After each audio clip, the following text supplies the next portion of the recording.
नमस्कार मंडळी. आमचा विश्व उठला आहे. सकाळी सकाळी थोडंसं आभाळ आहे. बाहेर ब्रश करतो आहे आणि त्याला बाहेरून मिसळ आणली आहे बाबांनी. त्याला असे तुकडे तुकडे करून द्यावे लागतात, तेव्हा तो खातो.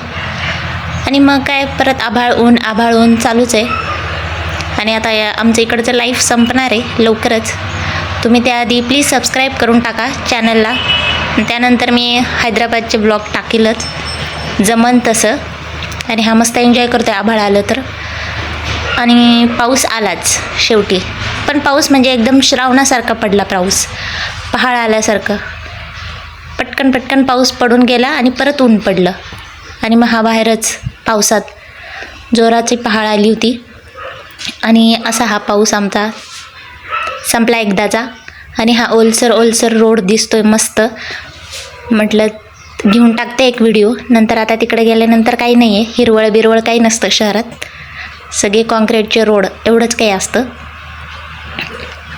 आणि प्लीज मित्रांनो, माझ्या चॅनलला सबस्क्राईब करा, व्हिडिओला लाईक करा.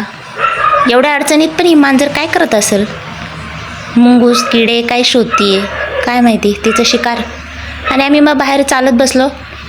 आणि याने काहीतरी हातात ग्लोव्ज घालून घेतले. म्हणे मी ते विकेट कीपर काय म्हणतात ते बनणार आहे आणि तसंच क्रिकेट खेळणार आहे मी. आणि ते घालूनच तो क्रिकेट खेळत होता आज. आणि संध्याकाळी पप्पांनी बाजार आणला, रविवारचा बाजार. आणि त्याच्यात ते सुऱ्या आणल्या. ते खूप भारी भेटतात तिथं बाजारात आणि मी त्याच घेऊन जाते तिकडं.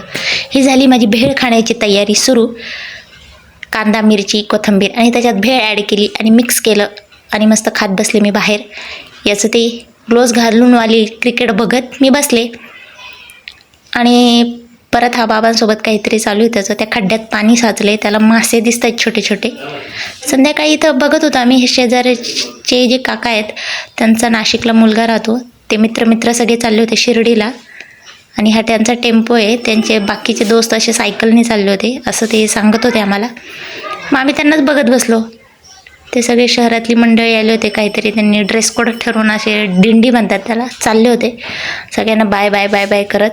आणि आम्ही त्यांच्या टेम्पोमध्ये सामान असतं, लोकांचं जेवण वगैरे सगळ्यात त्यांच्या फ्रेंड्सला लागल ते, त्यांच्या पूर्ण ग्रुपला. मग अशी आमची संध्याकाळ होती आणि त्यांना बाय बाय करत होतो.